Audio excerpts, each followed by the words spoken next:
네, 13강의 강의를 시작하도록 하겠습니다. 이번 시간에는 신장의 이제 맨 마지막 질환입니다. 신부전. 굉장히 중요하고 우리나라에서는 당뇨 고혈압이 많은데 당뇨 고혈압의 대부분 합병증이 요 만성 신부전, 레날 페일러에 갈 수 있는 경우가 많습니다. 그렇기 때문에 투석하는 환자들이 굉장히 많기 때문에 또 국가고시나 우리가 이제 임상에서 환자를 간호하는데 굉장히 중요한 부분입니다. 그래서 여러분들이 반드시 공부를 해주시고요. 교재는 페이지 713페이지. 네, 반드시 교재를 봐주시고 지난 시간에 우리가 폐쇄성 질환 할 때 장루간호 있었잖아요. 그래서 697페이지, 그 다음에 698페이지, 699페이지에 나와 있는 장루에 관련돼서 나와 있는 요 부분들은 반드시 교재로 공부를 하셔야 됩니다. 아셨죠? 예, 거기에 그 인공루 피부간호, 그 다음에 냄새를 예방하는 방법 여기 다 나와 있습니다. 그래서 반드시 여기 부분은 읽고 공부를 해 주시기를 바랍니다. 아셨죠? 그 다음에 레날 페일러 오늘 배울 신부전은 713페이지에 나와 있습니다. 교재도 반드시 같이 여러분들이 놓고 공부를 해 주시기를 바랍니다. 아셨죠? 신부전은 굉장히 중요한 파트이고 여러분들이 이제 신장을 거의 이해할 수 있는 질환이다라고 생각하시면 될 것 같습니다. 신부전은 크게 급성 신부전하고 만성 신부전이 있습니다. 그래서 acute renal failure 해가지고 ARF라고 이야기를 하고, 그 다음에 만성은 chronic renal failure, 그래서 우리가 CRF라고도 이야기를 합니다. 우선 급성 먼저 볼게요. 급성은 사구체 여과율이 떨어진 거예요. 그래서 신장 기능이 부분적 또는 완전히 손상된 상태로 가는 것을 우리가 급성이라고 합니다. 급성은 갑작스럽게 떨어지는 거예요. 이게 수시간, 수일에 갑작스럽게 신장 기능이 떨어지면서 문제가 생기는데, 얘는 중요한 게 이제 회복이 가능할 수 있다는 겁니다. 급성 신부전은. 근데 반대로 만성 신부전은 원인이 뭐냐면 요 당뇨나 고혈압 이런 걸로 인해서 몇 개월, 몇 년 동안 점점 이 신장 기능이 저하가 되면서 발생되는 게 만성 신부전입니다. 이해가 되시죠? 그러니까 이제 급성 신부전은 수시간 내에 갑자기 신장이 안 좋아지면서 문제가 되지만 회복이 가능한 거고, 만성 신부전은 회복이 안 되는 거예요. 회복이 안 되면서 점점 수년 몇 개월 동안 계속 신장의 기능이 조금씩 떨어지게 되면서 생기는 것이 만성 신부전입니다. 급성 신부전의 원인은 신전성, 신장성, 신후성으로 나눌 수가 있는데, 신전성은 마찰 그대로 신장의 문제가 아니라 신장에 오기 전, 그러니까 신장으로 오는 혈류의 문제가 생기면서 생기는 겁니다. 그래서 체액이 결핍이 돼서 또 심박출량이 감소가 돼서, 그 다음에 말초신경이 확장이 되면서 또 이제 약 중에는 엔세이드나 AC 이니비터 약 같은 이런 것들이 혈류량을 떨어지게 되면서 사구체 여과율이 저하가 되고, 결국은 보상작용을 하면서 수축기압이 80 이하가 떨어지면서 급성 신부전이 발생을 합니다. 이게 결국은 혈류량이 떨어진 거죠, 원인이. 신장성은 뭐냐면은 신장 자체에 문제가 생기는 거예요. 그래서 말 그대로 급성 세뇨관이 괴사가 됐거나 아니면 신독성 물질로 인해 가지고 그죠, 화학 물질이 많이 몸에 들어가 가지고 신독성이 문제가 생겨서 신장 실질 부분에 괴사가 생기면서 이제 그 신장 기능을 못하게 되면서 오는 게 신장성. 그다음에 신후성은 뭐냐면 신장 다음에, 그래서 이제 요관, 방광, 요도, 요 부분이 이제 신장 후분이잖아요. 그래서 요 부분이 폐색이 되면서 신장이 어떻게 해요? 소변이 위로 올라오고 역류가 되는 거죠. 역류가 되면서 신장 압력이 증가하면서 신장 기능이 상실되면서 이제 신장에 문제가 생기는 게 이제 이런 것들이 원인이 돼서 나타나는 게 급성 신부전입니다. 이해가 되셨죠? 근데 급성 신부전은 결국 세 단계, 아까 회복기가 생긴다고 그랬잖아요. 그래서 증상으로 세 단계가 생기는데 핍뇨기가 나타났다가 이뇨기가 나타났다가 회복기로 다닙니다. 그래서 핍뇨기는 소변량이 줄어드는 거예요. 그래서 소변량이 하루에 400ml 이하가 되거나 시간당 30ml 이하가 되면서 핍뇨기가 왔다가 점점점 이제 약을 쓰고 치료하게 되면 얘가 이뇨기가 옵니다. 그래서 소변량을 많이 보게 되는 이뇨기가 오게 되고 그러면서 BUN이 상승이 됩니다. 하지만 회복기가 되면서 다시 BUN이 정상으로 오게 되는 이런, 그래서 이제 핍뇨기 때는 체내 수분이 증가가 되면서 이제 부종이 오게 되는 거겠죠.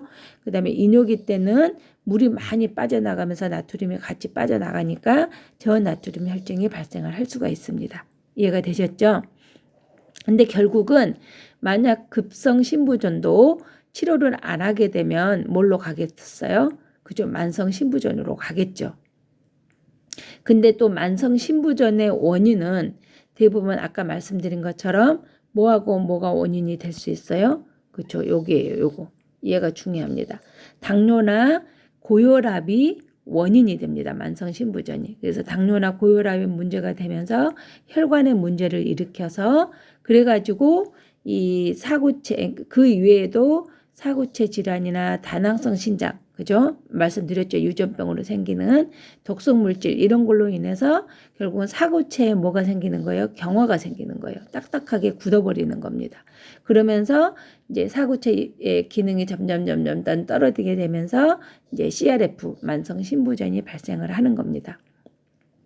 자, 만성 신부전은 어떻게 진단을 하느냐? 그러면 요 60% 이상 네프론, 그죠? 이게 사구체의 기능이 60%라고 생각하면 됩니다. 이상 비가역적으로 감소된 상태예요. 그러니까 사구체 여과율이 감소가 되는 거죠. 그죠? 그래서 사구체 여과율이 얼마 이하로? 예, 분당 60ml 이하로 떨어지게 되는 때를 얘가 몇 개월 이상 지속이 될 때 3개월 이상 지속이 되면 이거를 만성 신부전이라고 합니다. 사구체 여과율이 정상이 얼마예요? 그죠? 75에서 우리가 125ml라고 했잖아요, 분당. 근데 우리가 이제 기본적으로 분당 뭐라고, 어느 정도라고 100이라고 보시면 됩니다. 100.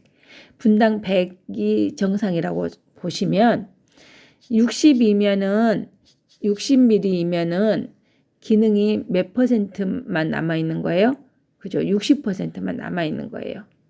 분당 60이면, 그죠? 40%를 못 쓰는 거예요.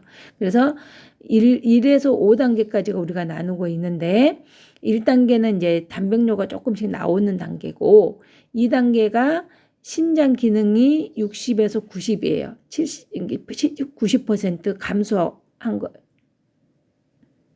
로 감소를 하는 거예요. 그러니까 이걸로 감소를 할 때는 그러니까 분당 얼마란 소리예요? 그죠? 90 이하인 거죠. 그래서 10% 감소한 거죠. 신장 기능이. 3단계는 신장 기능이 30에서 60%로 감소한 거예요. 그러니까 분당 60 이하가 되는 거고 40% 정도가 감소를 한 거죠. 그 다음에 4단계는 신장 기능이 15에서 29%로 감소를 하는 거니까 얘가 30%만 기능을 하고 70%가 감소를 한 거죠. 3단계는. 이제 5단계가 문제인데 5단계가 되는 게 요 3단계 신장 기능이 분당 60ml, 그게 40%가 감소가 되고 60 정도만 기능을 하는 것이 3개월 이상 지속이 되면 그때를 우리가 만성 신부전이라고 하고, 그 다음에 신장 기능이 15% 이하로 감소된다는 소리는 분당 얼마라는 거예요. 15ml 정도 사구체 여과율이 되면서 거의 85%가 신장 기능이 안 되는 거예요. 이런 경우에는 이때는 방법이 없어요. 그래서 이때는 혈액투석, 복막투석, 신장이식인 요거를 우리가 신대체요법이라고 합니다. 신장을 대신한 방법이다 그 말인 거죠. 이게 신장 기능이 더 이상 못한다는 거죠. 이때부터는 신대체요법을 시작을 해야 됩니다. 그러니까 신장 기능이 분당 사구체 여과율이 60ml 이하, 그리고 결국은 40%의 기능이 떨어지게 되면, 그죠? 안 되게 되면 완성 신부전이라고 진단을 하고, 그 다음에 신장 기능이 분당 15ml, 그러면 85%가 기능이 안 될 때는 그때는 신대체요법을 시작을 해야 됩니다. 이해가 되셨죠? 자, 그러면 원인은 했는데 증상을 할 건데 이 신부전은 증상에 따라가 치료가 줘야 됩니다. 그래서 증상을 하면서 치료 간호를 같이 하도록 하겠습니다. 이해가 되셨죠?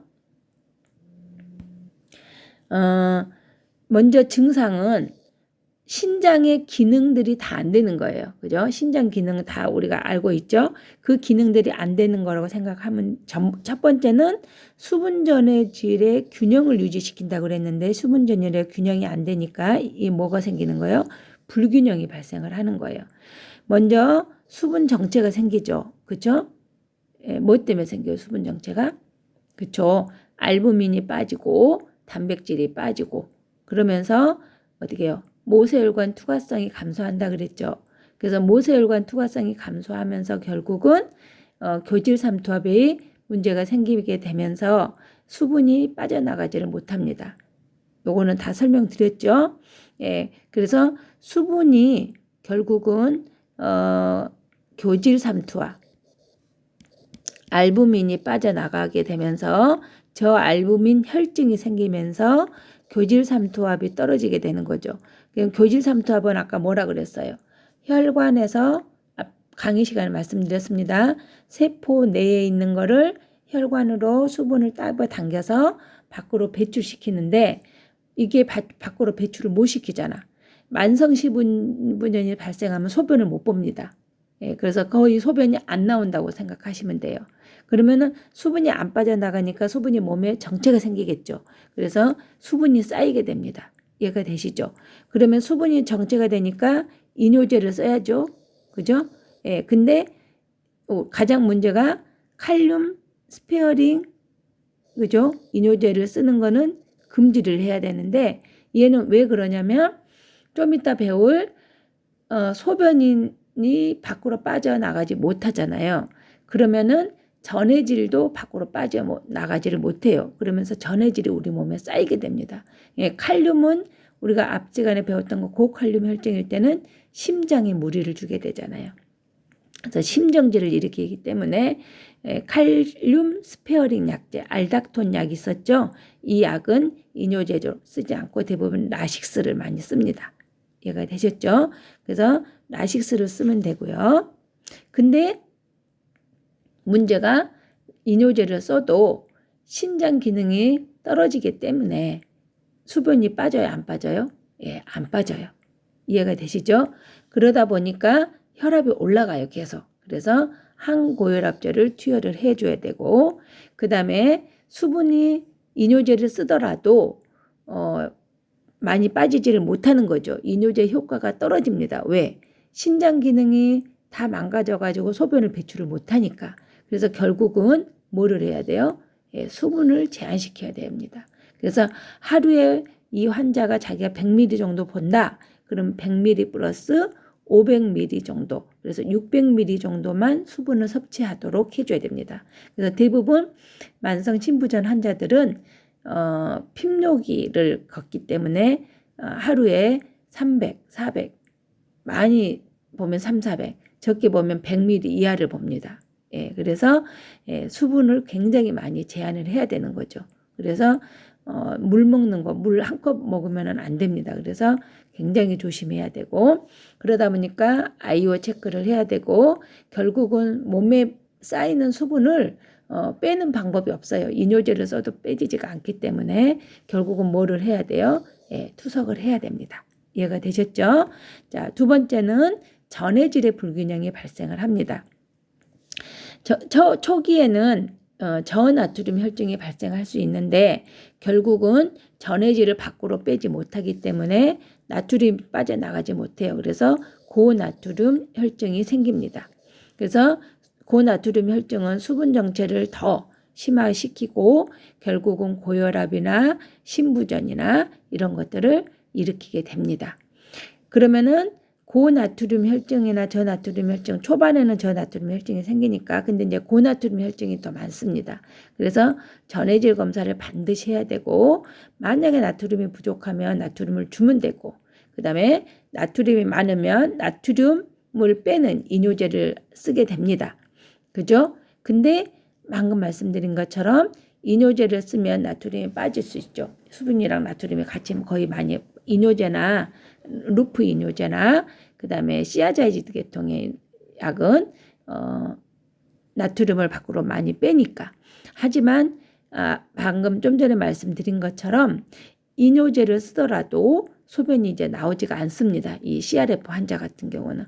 그러다 보니까 이제 배설이 안 되다 보니까 결국은 이는 뭐를 해요? 나트륨을 제한을 해야 됩니다. 그렇죠? 그래서 아까 수분도 제한을 해야 되고 나트륨도 제한을 해야 되고 이해가 되셨죠? 그다음에 제일 중요한 거는 칼륨도 밖으로 빼지를 못해요. 이제 소변이 안 나오니까. 그래서 고칼륨 혈증이 발생을 합니다. 근데 이 고칼륨 혈증은 심장에 문제를 일으켜요. 그러면서 T파가 우리가 P, QRS, T 이렇게 발생을 하잖아요. 그죠? 요 T파가 어떻게 되냐면 이렇게 뾰족한 T파 모양이 돼요. 그러면서 이제 고칼륨 혈증이다 그러면 요 T파 상승하는 것이 가장 큰 적이죠. 그래서 QRS파를 연장시키고 뭐를 일으켜요? 섬액을 일으킵니다. 그러면서 결국은 심정지를 일으켜요. 그리고 얘는 신경계의 마비를 일으킵니다. 그래서 얼굴, 입술 주위나 손 이런 것이 떨리고 결국은 마비가 발생되는 이런 증상을 일으키게 됩니다. 그래서 심장마비를 일으켜서 결국은 심정지를 일으키게 됩니다. 그래서 고칼륨이 일어나지 않도록 반드시 해야 되고 제일 중요한 거는 이뇨제를 투여해서 칼륨을 배출시키는데 좀 전에 말씀드린 것처럼 이뇨제의 효과가 크지 않다고 말씀드렸죠. 그러다 보니까 소변으로 칼륨을 배출 못해요. 신장 기능이 안 좋아서 소변을 못 보니까. 그러다 보니까 이제 장으로 칼륨을 빼야 되겠죠. 그래서 칼리미네이트나 아니면 아가메트라는 약이 있습니다. 이 약들은 칼륨을 장으로 빼는, 그래서 대변을 볼 때 칼륨을 빼게 되는, 만약에 급하게 칼륨을 빼야 된다 그러면은 장으로 칼륨을 빼기는 것이 오래 걸리기 때문에 관장을 하게 되겠죠. 관장. 그래서 관장을 하거나 아니면 이렇게 해서 먹거나 이래서 장으로 이제 칼리미네이트나 아가메트 같은 거는 장으로 칼륨을 배출하는 그런 방법의 약물을 쓰게 됩니다. 그 외에도 심장의 기능을 얘가 정지를 시키기 때문에 칼륨 수치가 높아졌다. 그러면 일시적으로 혈액에 있는 칼륨을 빨리 세포 내로 이동을 시켜가지고 혈액에 있는 칼륨을 줄여주는 방법이 있는데 그게 이제 인슐린을 투여를 하는 겁니다. 근데 인슐린은 대부분 뭐를 떨어뜨리는 거예요? 혈당을 떨어뜨리는 건데 혈당을 떨어뜨리면서 세포 외에 있는 혈액에 있는 칼륨을 세포 내로 이동시키는 역할을 합니다. 그래서 50% DW에다가 인슐린을 믹스해가지고 인슐린을 투여를 한다거나 아니면 중탄산 나트륨을 투여를 했을 때도 요거에 뭐예요? HCO3죠. 비본, 우리가 제일 많이 쓰는 게 비본, 바이카보네이트 약을 많이 씁니다. 바이카보네이트로 이것도 세포 외에 있는 칼륨, 혈액에 있는 칼륨을 세포 내로 일시적으로 이동을 시켜줍니다. 그래서 이제 이런 약들을 투여를 하게 되고 아니면 이제 칼슘 글루코네이트를 투여를 해서 심장 정지가 안 일어나게 만들어주고 제일 중요한 건 간호로는 그래서 심전도를 우리가 꼭 확인을 해야 되고 얘도 뭐는 시기를 해야 돼요? 그죠? 저칼륨 시기를 해줘야 됩니다. 이해가 되셨죠? 무슨 말인지? 그러니까 이뇨제로 칼륨을 빼지만 안 되니까 장으로 칼륨을 빼는 칼륨이네이트나 아니면 아가메트 이런 걸 약을 써서 장으로 칼륨을 빼주고, 일시적으로 혈액에 있는 칼륨을 세포 내로 이동시키는 게 이제 인슐린이나 중탄산 나트륨 이런 약들을 투여해서 한다. 그래서 간호로는 심전도 변화를 일으키기 때문에 심전도 관찰을 하는 게 제일 중요한 간호고, 그 다음에 저칼륨 시기를 해줘야 됩니다. 그 다음에 전해질에서 이제 마지막 고인산혈증이 발생할 수가 있습니다. 얘는 엄청 중요한데, 고인산혈증은 다른 말로 저칼슘혈증이랑 동일한 겁니다. 왜 그러냐면 우리가 지난 시간에 검사할 때 제가 말씀드린 것처럼 칼슘하고 인은, 그죠? 칼슘이 한 5에서 8 정도고, 6, 그죠? 2에서 6. 그 다음에 인이 2.5에서 한 4 정도 된다고, 4.5 정도 된다 그랬잖아요. 예, 이 두 개는 따로따로 검사 수치를 보는 게 아니라 얘는 어떻게 본다 그랬어요? 그죠? 곱하기로 해서 본다 그랬잖아요. 곱하기로. 그죠? 그래서 우리가 지난 시간에 할 때 칼슘은 한 8.5에서 한 10.5 정도 되고, 이는 2.5에서 한 4.5 정도 된다 그랬잖아요. 그죠? 그죠? 근데 얘는 둘이를 따로따로 보는 게 아니라 이거 두 개를 곱해서 어느 정도 60이 정도 돼야지 우리가 정상이다 본다 그랬어요. 그래서 인이 올라가면 칼슘은 어떻게 돼요? 떨어지게 되고, 칼슘이 올라가면 인은 어떻게 돼요? 떨어지게 되겠죠. 이해가 되시죠? 그래야지만 이제 60이 되니까 두 개 곱해져서. 이해가 되셨어요? 그래서 결국은 인이 올라가게 되면 칼슘은 떨어지게 됩니다. 근데 인을 소변으로 배출을 해야 되는데, 아까 방금 칼륨, 나트륨처럼 소변이 안 나오니까 인도 쌓이게 됩니다. 그러다 보니까 고인산혈증이 되고, 저 반대로 칼슘은 떨어지게 되는 저칼슘 혈증이 생깁니다. 그래서 인 배설이 안 되니까 칼슘의 흡수를 얘가 방해를 해요. 그래서 저칼슘 혈증이 발생을 합니다. 이해가 되셨죠? 근데 저칼슘 혈증이 이제 혈액에 칼슘이 부족하니까 부갑상 호르몬이 막 분비가 돼요. 그래서 신장에서 뭐를 해요? 칼시트리올이라는 요 비타민 D 활성화 물질을 분비를 해야 되는데 지금 신장이 고장이 났죠. 그래서 칼시트리올이 분비가 안 돼요. 칼시트리올이 하는 기능이 뭐였어요? 그죠? 혈중 칼슘을 높이는 거였잖아요. 혈액에 있는 칼슘을 높이는 기능을 했는데, 혈중 칼슘을 높여요? 안 높여요? 안 높이죠. 못 높이죠. 계속 낮아지니까. 그죠? 그러게 결국은 뼈로 가는 칼슘이 부족하니까 뼈가 단단하지 못하게 되고 구멍이 나면서 골연화증, 골조소증, 골다공증, 골염까지 발생하는 이런 문제가 발생합니다. 이거를 뭐라고 하냐면, 이렇게 해서 뼈에 문제가 발생해서 이거를 신성골이 영양증이라고 이야기를 합니다. 그래서 이 문제가 발생을 해요.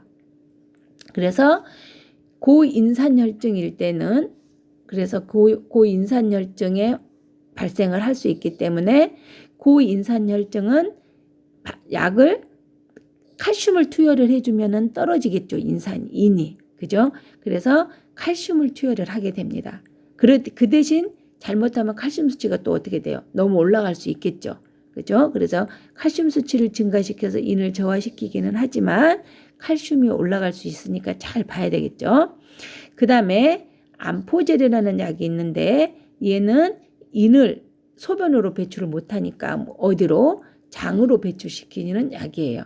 근데 이 얘기는 암포젤은 뭐가 많이 들어있냐면 알루미늄이 많이 들어있어요. 이게 중금속이잖아요. 그래서 이제 인을 제거를 해주지만 중금속, 이 독성 물질이 들어갈 수 있으니까 조심해야 되겠죠. 이 약물은.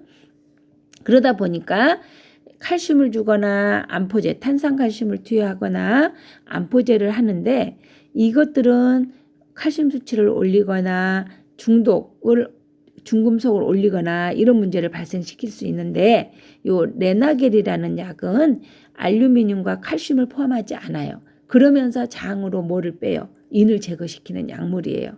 그러니까 제일 좋은 약은 요 레나겔이라는 약을 가장 좋은 거죠. 근데 이거는 조금 비싸겠죠. 암포젤이나 탄산칼슘은 굉장히 싸요. 근데 이제 레나겔이라는 약은 알루미늄이나 칼슘이 포함이 안 되고 인을 장으로 빼주기 때문에 굉장히 좋은 건데 얘가 이제 가격이 좀 비쌀 수 있죠. 그러면 이 저칼슘 치료, 그래서 고인산혈증 저칼슘을 치료를 하려면 칼슘을 보충을 해주고 인은 어떻게 돼야 돼요? 제한을 해야 됩니다. 인 제한식이. 그러면은 인은 어디에 많이 들어있느냐? 인이 많이 들어있는 음식은 치즈, 유제품, 우유 이런 데 굉장히 많이 들어있습니다. 그죠? 그리고 햄버거 여기에도 굉장히 많이 들어있습니다. 인이. 그 뭐 소세지 이런 데 많이 들어있죠. 인이. 그래서 이제 그런 음식을 제한을 해야 되고 좀 전에 칼륨도 제한을 하라 그랬잖아요. 그래서 저 칼륨 시기를 하라 그랬잖아요. 칼륨은 어디에 많이 들어있냐면 야채 과일에 많이 들어있습니다. 생야채 과일에.